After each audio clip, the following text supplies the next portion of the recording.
Ok, xin chào tất cả mọi người. Mình là Khoa và mình đóng vai Tuấn Anh trong phim My Little Sister. Mình là Nam Mario và mình đóng vai Thanh Thanh ở trong phim My Little Sister. Và xin lỗi mọi người ngày hôm nay vì bạn diễn của mình là bạn Khải trong vai Nhật thì hôm nay bạn ấy bận thì tất cả những câu hỏi của Nhật thì mình sẽ trả lời giúp bạn ấy nhé.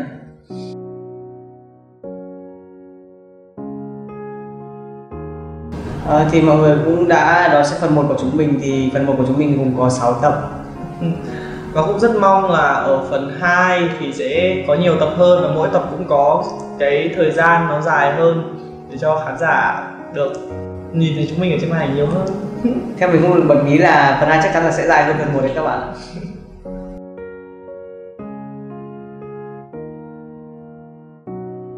Cái lý do mà các bạn thắc mắc rất là nhiều đó chính là tại sao mà các tập phim nó lại ngắn như vậy. Thì mình cũng xin bật mí luôn, bởi vì là đoàn nhà mình cũng hơi thiếu tiền, thế nên là tập phim hơi ngắn, xin lỗi các bạn nhé. Và thời gian thì cũng hạn hẹp các bạn ạ, tại vì là bọn mình quay bộ phim là ở trong cái thời gian nó là bị dịch ấy, cho nên là cái thời gian nó cũng không được đều đặn cho lắm, nên là cái bộ phim này thì cũng hơi ngắn.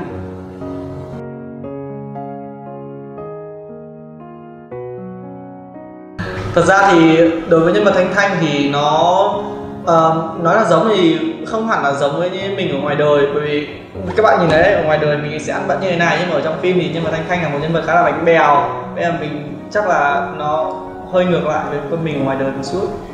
Còn nhân vật Tuấn Anh thì mình thấy có những điểm giống và điểm khác thôi, tại vì là nó không giống hoàn toàn với mình ở ngoài đời đâu.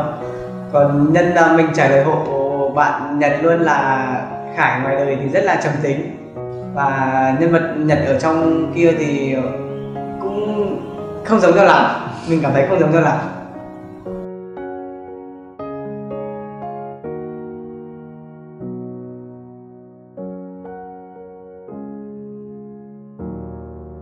Thì nếu mà các bạn là fan trung thành của Ship TV thì cũng có thể biết mình qua những cái bộ phim trước của Ship, ví dụ như kiểu là Bí mật Adam phần 2 hay là Adam ngoại truyện.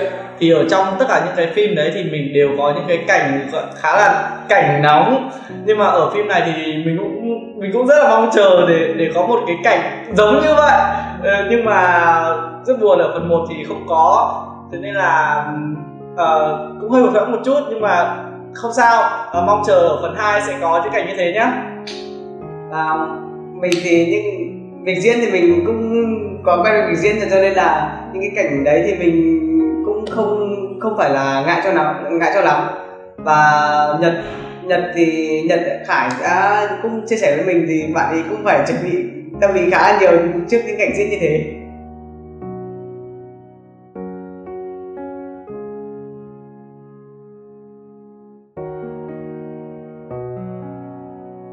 Như các bạn đã biết thì Ship TV từ trước đến nay có sản xuất rất là nhiều web drama cũng như là những cái bộ gọi là truyện chat, ví dụ như là gì nhỉ?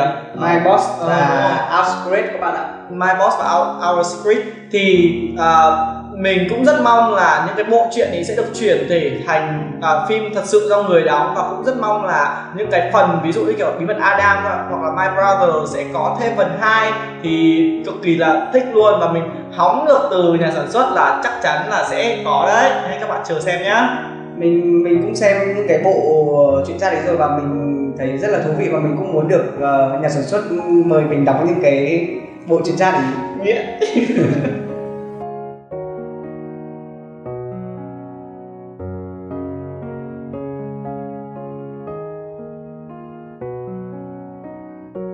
Mình và Khải cũng có khá là nhiều buổi gặp nhau và ngồi đọc comment của các bạn, thì mình cũng đọc được khá là nhiều comment tích cực của các bạn ấy, là khen mình và Khải đáng yêu cute này kia, thì mình và Khải thấy rất là vui. Còn lòng thoáng thấy những cái comment tiêu cực ấy thì mình và Khải thấy rất là buồn, và mong là các bạn đón xem phần 2 và các bạn không có những cái comment tiêu cực ý. Thật ra thì khi mà phim lên ý, thì nó có những cái comment tích cực và những comment trái chiều.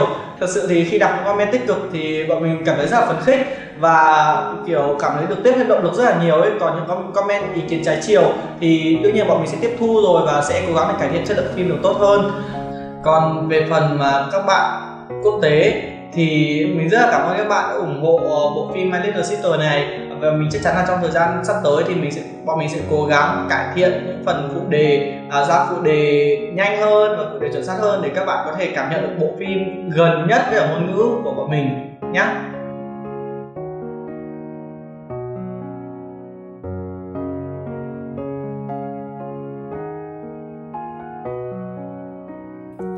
Về tên các nhân vật thì thật ra mình có hóng hớt được chị biên kịch, chị ấy bảo với mình rằng những cái tên này đều lấy cảm hứng từ những nhân vật có thật ở ngoài đời, vậy nên là những cái tên này nó gắn liền với những cái hình ảnh này luôn ấy.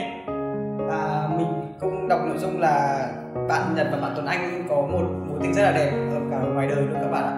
Thì mình thấy mình cũng mong anh đạo diễn ở phần 2 thì sẽ cho bọn mình cái mối tình này nó càng đẹp hơn nữa. Mình muốn chia sẻ với các bạn một chút về cái nhân vật Thanh Thanh này của mình. Thật ra ấy, khi mà đạo diễn gọi cho mình và bảo với mình rằng muốn mời mình vào vai Thanh Thanh thì mình chỉ tưởng tượng là đây sẽ là một chàng trai mà nhẹ nhàng và thư sinh, bởi nghe tên Thanh Thanh mà. Nhưng mà lại còn là kịch bản về phim học đường nữa, vậy là mình chỉ đơn giản nghĩ là sẽ là một chàng trai rất nhẹ nhàng và thư sinh thôi. Nhưng mà khi mà ra đến hiện trường ấy thì đạo diễn nói với mình là không, em sẽ phải diễn như thế này, tạo hình của em sẽ là như thế này. Và thật sự là khi mà hình ảnh lên phim nó là 180 độ khác hoàn toàn so với những gì mình suy nghĩ khi mà mình nhận được cuộc gọi của đạo diễn luôn. Ôi, đạo diễn đây phải gọi là đạo diễn là lươn lẹo, mắc lươn lẹo luôn. Lươn lẹo.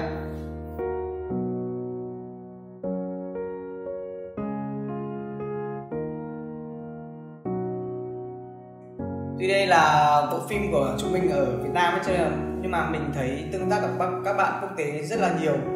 Mình cũng cảm ơn cái sự ủng hộ đấy của các bạn, và mình cũng mong là nếu mà bọn mình có phần 2 thì các bạn sẽ ủng hộ bọn mình nhiều hơn như thế nữa. Còn một điều mà mình muốn truyền tải đến các bạn quốc tế đó chính là no hablo español. Thật sự là mình không biết nói tiếng Tây Ban Nha đấy, các bạn đừng hỏi mình về tiếng Tây Ban Nha nữa. Nhưng mà chắc là sắp tới mình cũng sẽ đi học một chút để có thể giao tiếp với các bạn.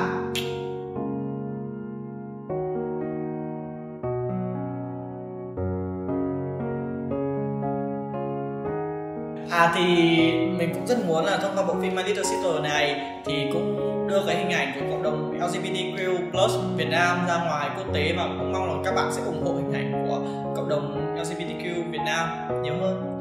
Mình cũng được gần gũi với các bạn, cũng muốn được gần gũi với các bạn LGBT hơn, và cũng mong là mọi người sẽ không kỳ thị cộng đồng LGBT nhiều như thế. Và mình cũng muốn là tham gia nhiều bộ phim thuộc như kiểu là LGBT hơn để mình sẽ truyền tải được nhiều thông điệp đến các bạn hơn. Fighting. Lời đầu tiên thì bọn mình rất là cảm ơn các bạn đã theo dõi và ủng hộ Ship TV cũng như là xem My Little Sister. Tiếp theo nữa thì cái gì vậy?